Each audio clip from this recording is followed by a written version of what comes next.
Hey gang, Scott here. Quick tip for you about, I'll say, leaning into harsh light when you're photographing in a city.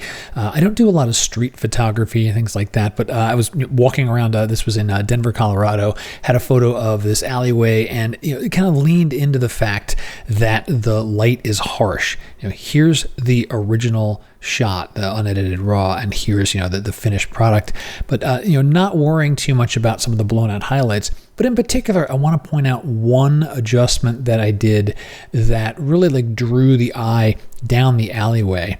And a very simple mask, just a radial gradient. You can see it right here.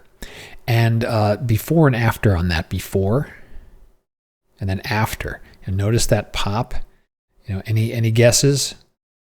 Well, if you're thinking clarity and texture, you're absolutely right, and really pushing those hard.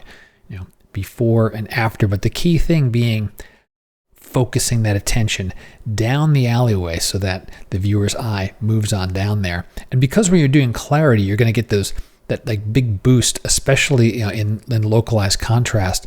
The brickwork on either side of the building, kind of comes to life, and even the water on the puddles and so forth in the ground, they take on more shine. Using clarity almost to simulate like a wet sheen on a street can work well also.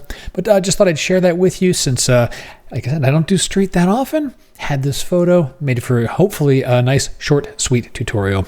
Any questions, drop them below. Until next time, my name's Scott Davenport. Have fun.